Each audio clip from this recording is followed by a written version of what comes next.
Saudara pernah mendengar pernyataan UGM bahwa mereka mengatakan ijazah ini asli? Coba buka pernyataan rektor UGM. Itu kan cuma pernyataan. Ini serius loh. Ini material. Saudara bicara otoritas UGM yang mengatakan bahwa ijazah ini asli. Saudara periksa pernyataan rektor UGM. 2 kali dia memberikan pernyataan secara resmi dan itu direkam oleh. Halo semuanya, Assalamualaikum warahmatullahi wabarakatuh. Kembali lagi bersama saya di channel Hadif Saputra. Di channel ini seperti biasa kita akan membahas isu-isu terkini yang masih ramai diperbincangkan. Polemik ijazah Bapak Joko Widodo terus memasuki babak-babak baru. Yang terbaru kita mendengar informasi bahwasanya Roy Suryo CS, yaitu Roy Suryo, Rismon Sianipar, dan juga Dr. Tifa itu mengajukan gugatan kepada MK atau biasa kita sebut sebagai judicial review terhadap pasal pemfitnahan ataupun pasal pencemaran nama baik dalam tuduhan pidana yang dijatuhkan kepada Roy Suryo CS oleh pihak dari Bapak Joko Widodo. Nah, ini menarik, menimbulkan banyak perdebatan di kalangan masyarakat, teman-teman semuanya.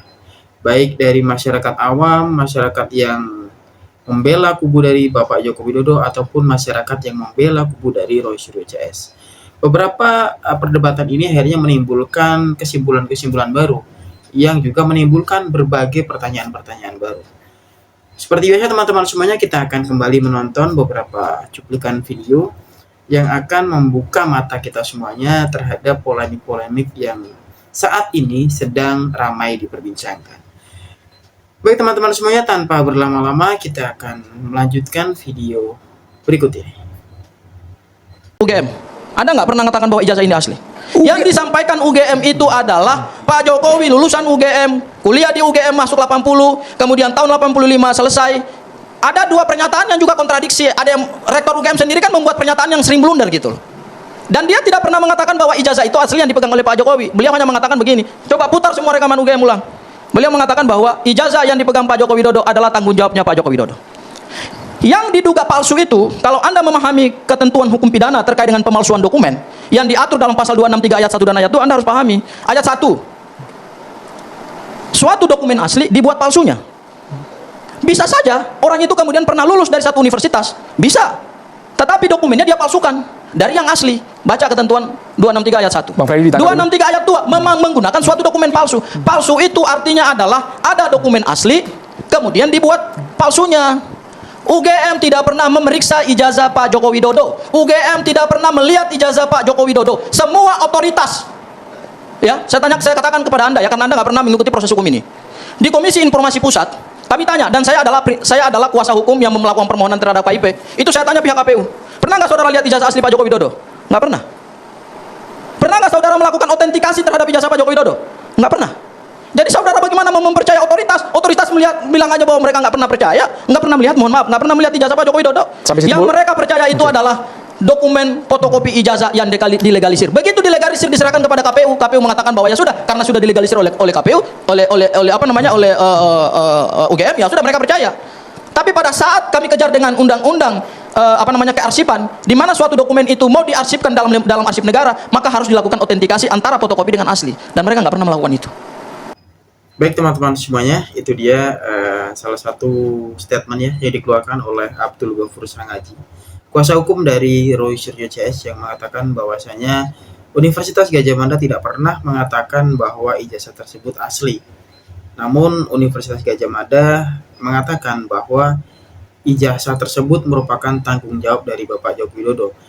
Dan Universitas Gadjah Mada juga sekedar mengatakan Bapak Joko Widodo pernah berkuliah di Universitas Gadjah Mada, namun tidak pernah mengatakan ataupun membuat statement secara resmi di otoritas mereka terkait dengan keaslian dari ijazah Bapak Joko Widodo. Frasa ini dirasa sangat penting teman-teman semuanya.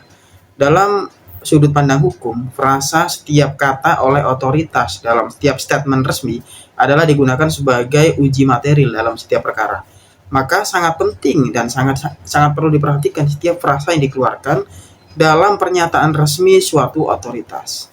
Termasuk seperti Universitas Gadjah Mada yang merupakan institusi pendidikan perguruan tinggi yang sudah memiliki nama besar di Indonesia. Yang menarik kita melihat bagaimana kelanjutan dari polemik ini, bagaimana keaslian dari ijazah Bapak Joko Widodo, dan bagaimana kelanjutan dari gugatan Roy Suryo CS kepada Mahkamah Konstitusi terkait pasal yang bermasalah menurutnya, yaitu pasal terkait pemfitnahan dan pencemaran nama baik kepada kubu dari Roy Suryo CS. Nah, ini kita menarik ya, bagaimana keduanya masih sama-sama ingin mempertahankan kehendaknya masing-masing. Baik kubu dari Bapak Joko Widodo maupun kubu dari Roy Suryo CS itu masih sama-sama kuat dan sama-sama mempunyai dasar dari argumentasinya masing-masing. Nah, baik teman-teman semuanya, untuk itu kita akan melanjutkan video berikutnya. Anda melihat apakah pihak Roy sudah masuk ke fase kriminalisasi? Iya, Dikriminalisasi? Iya, kalau menurut saya dengan dilaporkan itu kan niat pengkriminalisasi nih. Seperti itu, dengan niat membuat laporan aja, apalagi pasal-pasal yang ancamannya sampai 12 tahun itu kan, tinggi juga. Jadi menurut saya agak tanda kutip nih, kok sifatnya kejam sekali gitu kan. Padahal Roy Suryo CS itu hanya orang-orang yang melakukan penelitian. Ya, menelitikan, dan hasil penelitiannya adalah bahwa menurut mereka ijazah itu tidak sesuai dengan keadaan yang sebenarnya. Saya dosen nih, ya, saya dosen. Kadang-kadang kita lihat nih, mungkin adik-adik mahasiswa, ada orang yang jarang kuliah tapi tahu-tahu punya ijazah, betul nggak tuh? Betul kan? Ada yang rajin tapi nilainya kalah sama yang jarang kuliah, malah jarang kuliah nilainya lebih tinggi. Ini betulnya cuma sisi kiri, sisi kanan enggak ya? Dan punya ijazah. Ini kan yang menurut saya agak menyeramkan tuh. Jadi ijazah itu asli atau tidak sebetulnya? Kalau jarang kuliah tiba-tiba ijazah itu ada. Secara prosedur akademik kan tidak dilalui itu. Tapi kenyataannya itu ada. Ya kan? Banyak oknum-oknum lah yang agak bermain di situ, sehingga tahu-tahu yang jarang kuliah bisa punya ijazah.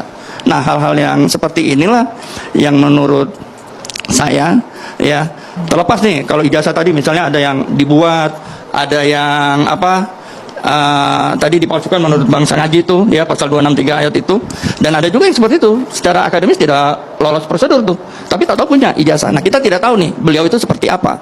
Tapi menurut saya gini lah, saya berharap ke depan tuh Indonesia kalau jadi seorang penguasa tuh otaknya harus besar, hatinya juga harus besar tuh, ya. Terimalah dikritikin, terimalah dihujat. Memang di dalam negara demokrasi seperti itu. Negara ini milik rakyat. Negara demokrasi ini milik rakyat. Mereka dipilih sama rakyat sehingga sepertinya hilang martabat tuh kalau dipilih sama rakyat.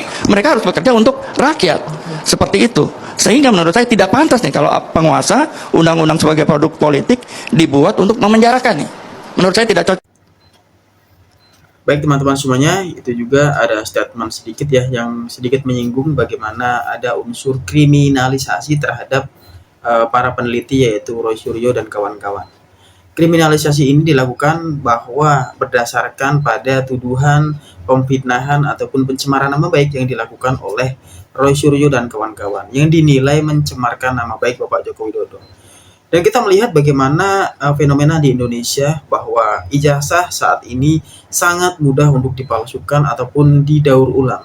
Karena kita melihat ada banyak sekali oknum-oknum yang bermain dalam perkara ijazah. Seperti banyak kita menjumpai ya kawan-kawan semuanya, ada segelintir orang yang dirasa tidak pernah menempuh pendidikan dalam suatu institusi tertentu, namun memiliki ijazah dari institusi tersebut.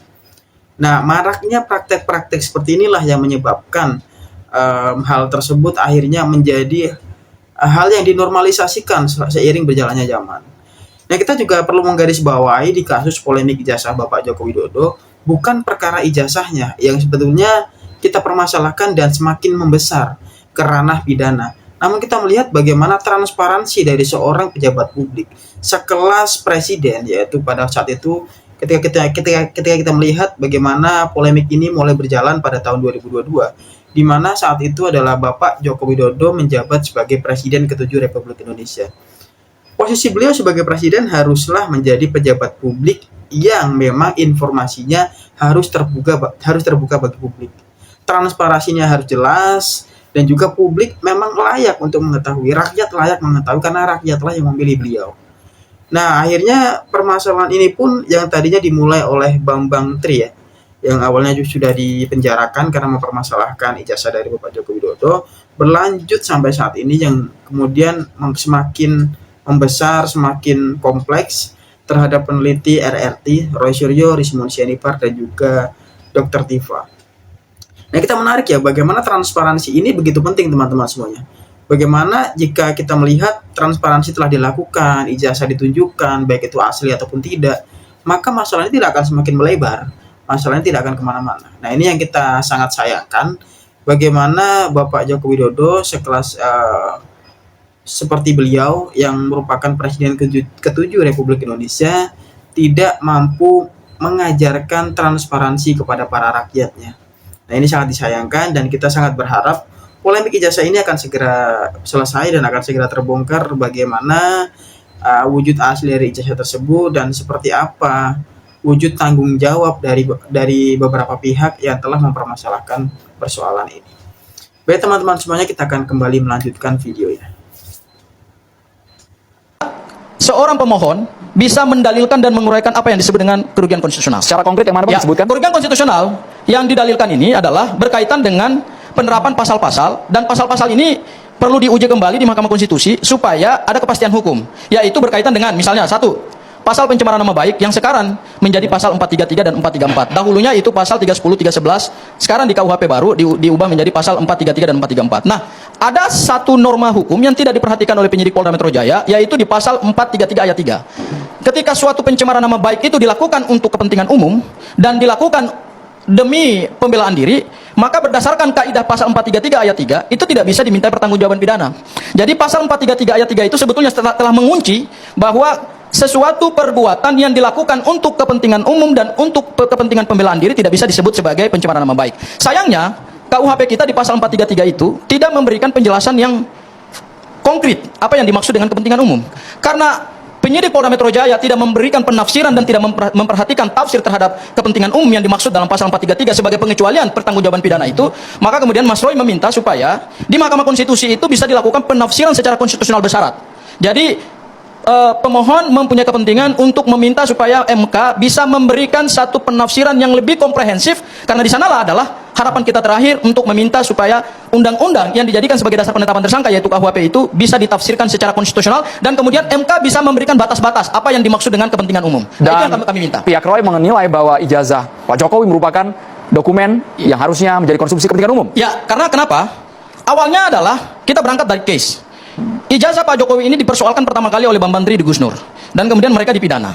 Kemudian setelah itu muncul hiruk-pikuk di publik, datanglah yang namanya ahli yaitu Mas Roy, Bang Rismon dan Dr. Tifa. Nah, itu dia teman-teman, semakin ditegaskan oleh Abdul Ghafur Sangaji yang mengatakan bahwa kepentingan umum itu tidak bisa dijadikan sebagai landasan pencemaran nama baik. Nah, Sangaji juga memandang bahwa yang dilakukan oleh para peneliti yaitu Roy Suryo CS itu merupakan demi kepentingan umum. Mengapa demikian? Karena kita melihat bagaimana informasi berupa ijazah itu merupakan sebagai syarat seseorang mampu ataupun layak untuk mencalonkan diri pada pemilihan presiden. Nah, ini harusnya sudah menjadi konsumsi publik. Karena kita melihat bagaimana masyarakat akan menilai calon presiden tersebut. Nah, jika memang ini sudah layak menjadi konsumsi publik, maka otomatis sudah menjadi kepentingan publik. Nah, jika sudah menjadi kepentingan publik, maka tidak bisa atau tidak ada unsur pidana di dalamnya. Karena kita melihat pencemaran nama baik itu adalah jika ranah pencemarannya itu sudah masuk ke ranah pribadi, bukan ranah umum atau publik. Ini kita harus bedakan ya, bagaimana hal itu sudah masuk ke ranah pribadi dan menyerang pribadi tersebut, dan juga di mana hal tersebut masuk ke ranah umum ataupun ranah kepentingan publik. Nah, ini dua hal yang berbeda teman-teman semuanya. Nah, dari Abdul Ghafur Sangaji menjelaskan bahwa hal yang dilakukan oleh Roy Suryo, Rismon Sianipar, dan juga Dr. Tifa merupakan sebuah penelitian yang masuknya kepada ranah kepentingan publik, maka tidak termasuk dalam pencemaran nama baik dan tidak ada unsur pidana dalam pencemaran tersebut. Kecuali Roy Suryo, Rismon Sianipar, dan juga Dr. Tifa menyerang pribadi Bapak Joko Widodo tanpa ada kepentingan publik ataupun penelitian. Nah, ini sudah masuk kepada ranah pencemaran nama baik ataupun pemfitnahan tersebut. Nah, Mahkamah Konstitusi juga memang harus tegas ya dalam hal ini untuk menentukan ataupun untuk mempertegas pasal-pasal yang ada dalam KUHP dalam penetapan tersangka oleh Roy Suryo CS tersebut, agar masyarakat tidak awam dan tidak tabu nih terhadap kasus-kasus ataupun pasal-pasal yang ada dalam KUHP. Karena kita melihat KUHP dan KUHP yang ditetapkan adalah KUHP dan KUHP yang baru. yang baru saja ditetapkan pada awal tahun kemarin, awal tahun ini maksudnya. Jadi masih perlu banyak pendalaman dan juga perlu banyak pemaparan kepada masyarakat agar masyarakat menjadi lebih tahu nih bagaimana prosesnya, bagaimana penetapannya, dan bagaimana dasarnya yang dipakai. Begitu teman-teman semuanya. Jadi teman-teman semuanya, sekiranya itu saja ya daripada video kali ini. Sekiranya saya cukupkan saja sampai di sini, dan kita akan melihat bagaimana perkembangan dari penetapan tersangka Roy Suryo CS dan bagaimana langkah yang diambil, upaya hukum yang diambil oleh Roy Suryo CS tersebut, akankah direspon baik oleh Mahkamah Konstitusi, dan kita juga akan melihat bagaimana respon dari Bapak Joko Widodo terkait dengan polemik ini, akankah direspon dengan baik oleh beliau dengan mendatangi persidangan, dengan hadir di persidangan, dan selalu aktif mengawal persidangan. Karena kita melihat sendiri posisi dari Bapak Joko Widodo dalam pencemaran nama baik adalah sebagai saksi korban dan juga pelapor yang harusnya mengawal dari awal hingga proses ini berakhir. Karena kita melihat ya, pencemaran nama baik adalah delik aduan. Ketika delik aduan, maka seseorang yang menjadi saksi korban ataupun seseorang yang menjadi pelapor itu harus hadir dalam persidangan. Karena kita melihat hal yang dilakukan oleh Bapak Joko Widodo malah sebaliknya. Di pengadilan di Surakarta memang posisi beliau adalah tergugat pada kasus citizen lawsuit.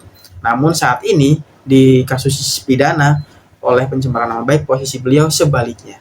Maka kita harus melihat bagaimana itikat baik dari kedua belah pihak dan bagaimana permasalahan ini akan diselesaikan. Sekiranya demikian teman-teman yang dapat saya sampaikan pada video kali ini. Saya ucapkan terima kasih kepada kalian semua yang telah menonton video ini sampai selesai. Saya doakan semoga kalian semua selalu dalam keadaan sehat walafiat, dilancarkan rezekinya dan dilancarkan pula kegiatannya. Saya Hanif Saputra pamit undur diri dari video kali ini, dan kita akan bertemu lagi di video selanjutnya. Terima kasih teman-teman semuanya, sehat selalu.